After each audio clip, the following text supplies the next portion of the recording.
Let's talk a little bit about basis levels because this is really important in terms of overall hedge effectiveness. So if we recall, a futures contract is the price for a very specific commodity at a very specific location and a very specific time of delivery.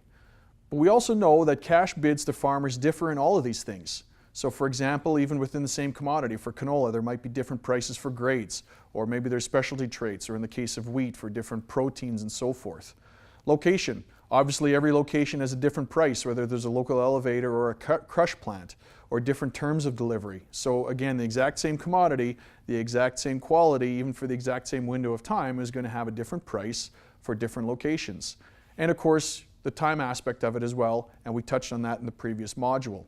So again, we need to remember that for the futures contract and a futures price, it's for a very specific location, time, quality, and so forth, and yet cash markets have different prices because all these different factors vary. So let's just think a little bit in terms of commodity pricing theory and talk about specifically arbitrage. And so arbitrage is the profit opportunity available to traders when the price spreads, again, in time or place or form, move out of line. And so think, for example, on the slide here, where perhaps the price is 50 cents a bushel to move canola from one location to the next. And so naturally, the price in one location is probably going to be 50 cents lower than in the initial location. Now, if, for example, the price difference was $1 per bushel, and yet it only cost 50 cents per bushel to transport it to that other location, you could see where there would be an arbitrage opportunity. A company might then, for example, buy that canola at $7 and turn around and immediately sell it to the next company for $8, knowing it only cost them 50 cents a bushel to transport it there, giving them a 50-cent risk-free profit. And so very quickly, they'd be buying at this location, which would push the price up. They'd be selling into the second location, which would push the price down. And by virtue of these buying and selling actions, the price spread would come back in line to roughly reflect the cost of transportation. And so this is a bit of an oversimplified example of arbitrage, but by virtue of the fact of people buying and selling in the marketplace continuously, it helps keep spreads in line between, again, time, location, and so forth.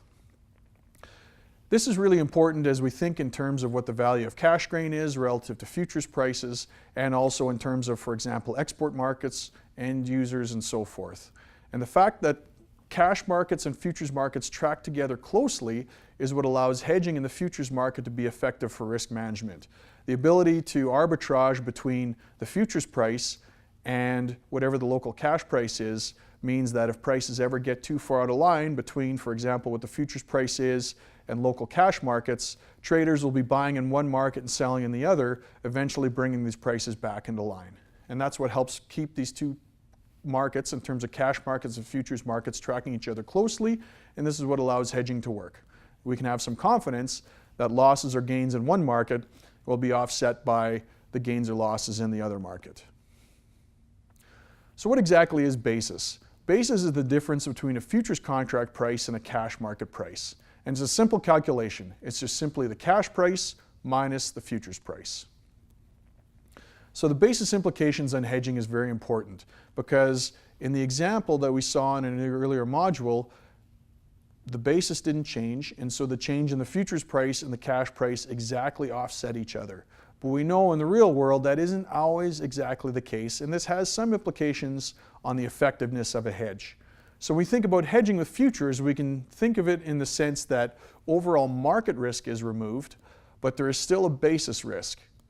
Now, basis risk is substantially less than the overall market risk, but we also need to be aware of it when we think about the implications of putting a hedge in place.